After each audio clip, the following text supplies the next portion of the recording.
বন্ধুরা, আজকে আমি তোমাদের জন্য নিয়ে চলে এসেছি দারুণ একটা ভিডিও নিয়ে। আজকে আমি তোমাদের সাথে শেয়ার করতে চলেছি যে এনরোলমেন্ট আইডি দিয়ে তোমরা নিজেদের আধার কার্ড কিভাবে ডাউনলোড করতে পারবে। হ্যাঁ বন্ধুরা, তোমরা যারা নিজেদের নতুন আধার কার্ড তৈরি করেছো বা তোমাদের যাদের পরিচিত কোনো লোক নতুন আধার কার্ড তৈরি করেছে, অথবা যাদের আধার কার্ড হারিয়ে গেছে, তারা চাইছো নিজেদের আধার কার্ডের নাম্বার দিয়ে তোমরা আধার কার্ডটা কিভাবে ডাউনলোড করতে পারবে অনলাইনে, তো এই ভিডিওটি শুধুমাত্র তাদেরই জন্য।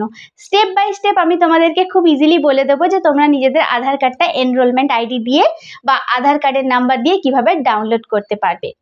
বন্ধুরা, এই ভিডিওটি শুরু করবার পূর্বে একটাই অনুরোধ, আমার চ্যানেলটি তোমরা লাইক এবং সাবস্ক্রাইব অবশ্যই করে রাখো, যাতে এই ধরনের ভিডিও যখনই আমি তোমাদের জন্য নিয়ে আসি যাতে তোমরা সাথে সাথে নোটিফিকেশনটি পেয়ে যাও। বন্ধুরা, চলো তাহলে ভিডিওটি স্টার্ট করা যাক।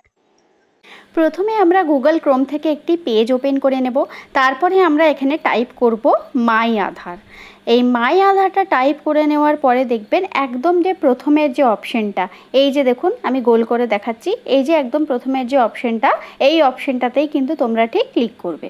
ক্লিক করে নেওয়ার পরে দেখবে পেজটা এখানে ওপেন হচ্ছে। এই যে এখানে এই ধরনের একটি ইন্টারফেস ওপেন হয়েছে। এরপরে তোমরা নিচের দিকে স্ক্রল করে যাবে, দেখবে এখানে একটি গেট আধারের অপশন। এরপরে তোমরা চলে যাবে এখানে ডাউনলোড আধার অপশনে। এই অপশনে গিয়ে তোমরা ক্লিক করে দেবে। এরপরে এখানে দেখবে এখানে তিন ধরনের অপশন তোমাদের কাছে শো করছে। একটা হচ্ছে আধার নাম্বার, এনরোলমেন্ট আইডি নাম্বার আর ভার্চুয়াল আইডি নাম্বার। এখানে আমি শিখিয়ে দেবো এনরোলমেন্ট আইডি নাম্বার থেকে কিভাবে আধার কার্ডটা ডাউনলোড করতে পারবে, যারা নতুন আধার কার্ডের জন্য অ্যাপ্লাই করেছো। এবারে যাদের আধার কার্ড দিয়ে অ্যাপ্লাই করতে চাও তারা এখানে আধার কার্ডের নাম্বারটা বসাবে এখানে। সুতরাং আমি এনরোলমেন্ট আইডি নাম্বারটাকে ইনপুট করছি, যেহেতু আমি এখানে এনরোলমেন্ট আইডি দিয়ে দেখাবো। তো এখানে তোমরা নির্ভুলভাবে সেই 14 ডিজিটের যে এনরোলমেন্ট নাম্বারটা তোমাদের কাছে থাকবে, সেই নাম্বারটাকে তোমরা এখানে সুন্দরভাবে আর সঠিকভাবে ইনপুট করবে। আমার এখানে যেমন ইনপুট করা হয়ে গেছে। এরপরে এখানে দেখবে ডেট চাইছে, দেখবে সেই এনরোলমেন্ট নাম্বারটার পাশেই ঠিক একটা ডেট মেনশন করা থাকবে। সেই ডেটটাকেই কিন্তু তোমাদের এখানে কিন্তু সঠিকভাবে ইনপুট করতে হবে। এরপরে চাইবে দেখো টাইম, ওই এনরোলমেন্ট নাম্বারের পাশেই সেই ডেট আর টাইম ওই দুটোই মেনশন করা থাকবে। এখানে একদম প্রপার যে টাইমটা, তারপরে মিনিট, তারপরে সেকেন্ড, প্রত্যেকটা কিন্তু সঠিকভাবে তোমাদেরকে কিন্তু দেখে দেখে এখানে ইনপুট করে নিতে হবে। যেমন আমি এখানে সেইভাবেই ইনপুটটা করে নিচ্ছি। এরপরে দেখবে এখানে একটি এন্টার ক্যাপচার অপশন আসবে। এই অপশনটাকে কিন্তু তোমাদেরকে একদমই সঠিকভাবে ইনপুট করে নিতে হবে। কোনো ভুল হলে কিন্তু এখানে আবার এরর দেখাবে। ইনপুট করে নেওয়ার পরে এখানে সেন্ড ওটিপি অপশনে ক্লিক করবে। আমাদের সেই রেজিস্টার মোবাইল নাম্বারে একটি ওটিপি অলরেডি চলে গেছে। দেখো এখানে একটি নোটিফিকেশন শো করবে।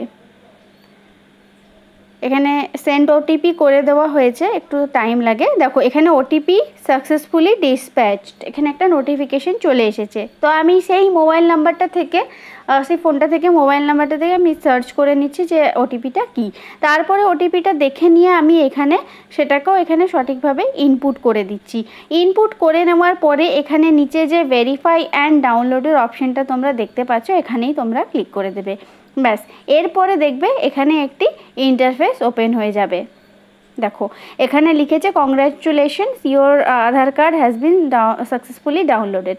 এরপরে দেখো এখানে নিচের দিকে কিছু ইনস্ট্রাকশন দিয়েছে, যেমন যে ফাইলটা তোমরা ডাউনলোড করেছো এটা কিন্তু পাসওয়ার্ড প্রোটেক্টেড ফাইল। এটা কিভাবে তোমরা ওপেন করবে এখানে সেটারই ইনস্ট্রাকশন কিন্তু দেওয়া আছে।